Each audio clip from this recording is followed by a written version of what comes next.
So the other thing, and we addressed some legislation to this effect, but we can't have these predators simply bounce from one job to the next.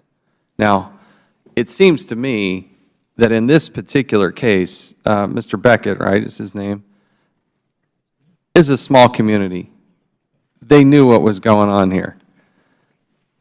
To go back and hire him and then subsequently bring him in as a motivational speaker, I can't think of anything more offensive.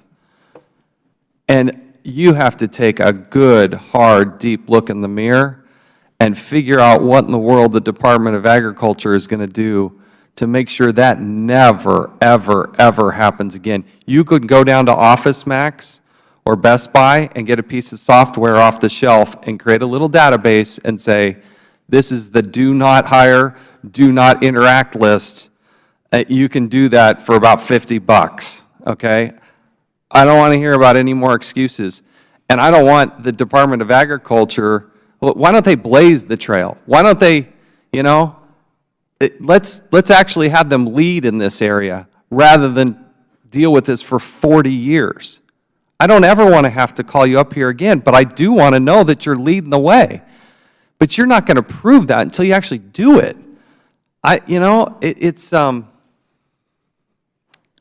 We hear too many people say, oh, my stats are good and I did 100% within the time frame and everything that, but the evidence shows to the contrary. So that's what I hope we do accomplish. Lastly, as we gavel down here, particularly to Ms. Rice, thank you for the bravery that you've shown to be here and do this. This is not a dream come true testifying before Congress. But I hope you do know how inspirational you are to a lot of women, and you represent a lot of voices that are quiet and silent, and they're watching on their computer or TV. And I hope when you go back and visit with your husband that there's satisfaction in that. It's helpful to us, and we want to be part of that solution, and I know you do too. And Ms. Donnelly, thank you as well for your leadership on this. Mr. Chairman, would you just reiterate what I said about making sure that she's protected? Because I want to make it clear that we're on the same page. There is no daylight between what Mr. Cummings is saying and what I'm saying as the chairman of this committee too. On behalf of all of the members, we will go to the end of the earth to protect you and the other women that have gone through this.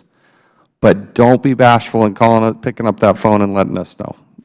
It will be answered, and we will respond. And to those in management and in other positions, I'm telling you what, we will use every power we possibly can from this pulpit to make sure that they are treated with dignity and never have to go through that again in any way, shape, or form. You will see more subpoenas and more hearings than you can possibly imagine if we hear one thing about any sort of reprisal in any way, shape, or form. I can't say that strongly enough. This has been a good hearing. I appreciate the four of you taking time and testifying today. Last thing, Mr. Leonard, within 2 weeks, I expect that Mr. Cummings' letter, the letter that we jointly did, gets responded in its totality. 2 weeks. The committee stands adjourned.